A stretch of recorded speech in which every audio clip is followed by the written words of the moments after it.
act as if God exists. Back in June, I wrote an article on why Jordan Peterson matters and why Christians should take notice. My article got pushback from some Christians who, though I'm not sure they thoroughly read it, incredulously questioned why calvarichapel.com would run an article on Peterson, or why a pastor, me, would encourage people to listen to or follow such an individual. If one read the article, they would know I didn't do that. That said, the conversations and feedback I received, and something I've heard Peterson say several times, got me thinking. I hope it might do the same for you as well.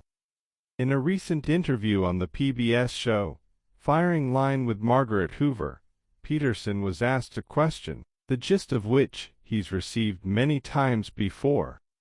I want to ask you about your personal faith. Christians who watch you have listened closely, over the last 2 years, about whether you self-identify as a Christian or not. Why not take on this question of the existence of God?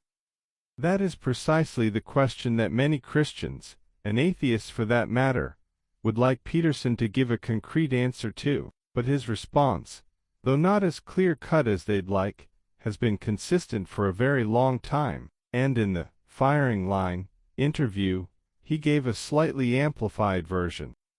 It isn't obvious what belief means. People think that what they believe is what they say they believe. I don't believe that. I believe that what people believe is what they act out. And so I said, I act as if God exists. That's a sufficient statement as far as I'm concerned. You know, what's the old saying? By their fruits, ye shall know them. Same idea, right? It's a matter of action and a matter of commitment. It's not a matter of me parading out my explicit statements about a metaphysical reality that's virtually impossible to comprehend. You risk when you reduce, and I'm not willing to do that. And I'm not interested in providing people with easy answers, emphasis mine. Don't reduce it to a sound bite. Immediately before giving that answer, Jordan said, it's not something to reduce to a sound bite. Fundamentally, I think there is a lot of truth to that. But that's exactly what we often desire. We want the simple sound bite, the 240-character or less, tweetable proposition. Whether you're a Christian or not, we like everything boiled down to broth, when in reality, these meaty issues require something far more substantial.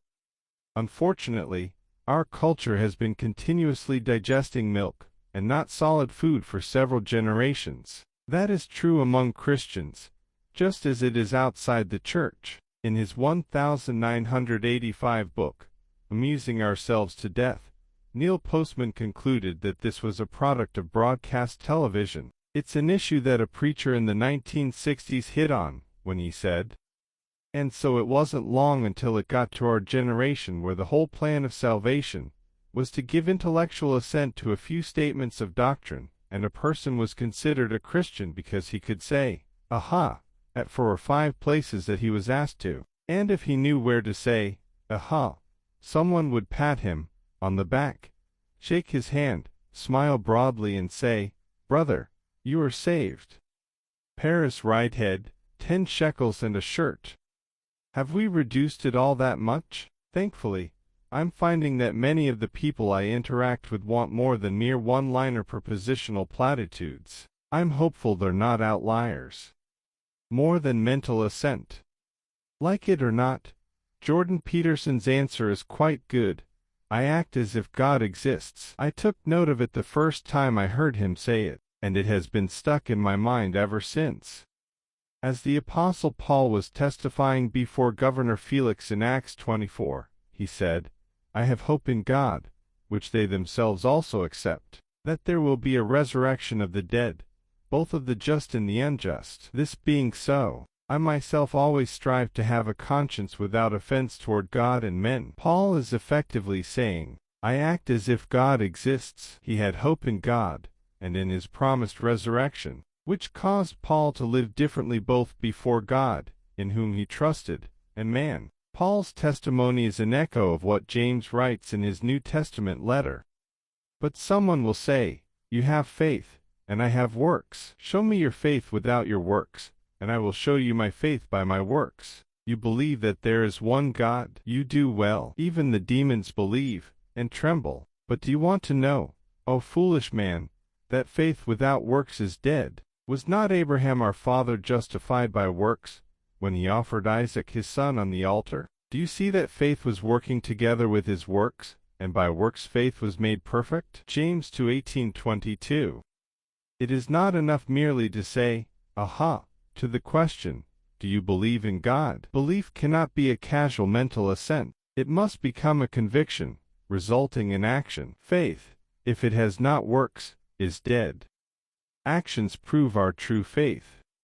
On a few occasions, I've met with believers that are actively living in an adulterous relationship. They say they believe in God, but they act as if He were not there. The same is true for the Christian who perpetually looks at pornography, or cheats on their taxes, or lies to their spouse, or lives a prayerless, thankless, anxious, hopeless life. It would be far better for one to act as if God exists than to simply say that they believe in His existence. Or better yet, say that you believe He exists, and let your actions say it too. Let's not forget, it was Jesus who said, "Why do you call me, Lord, Lord, and not do the things which I say?" Or the most frightening of Christ's sayings, "Many will say to me in that day, Lord, Lord, have we not prophesied in your name, cast out demons in your name, and done many wonders in your name?" And then I will declare to them, "I never knew you. Depart from me, you who practice lawlessness."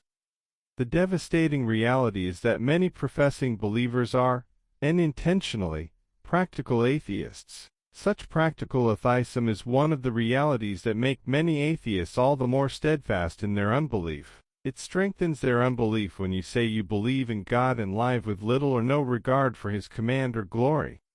It is because of this that over the last 7 to 10 years, I've stopped asking people to believe in Jesus, but instead to trust in Him. That may seem like nuanced semantics to you.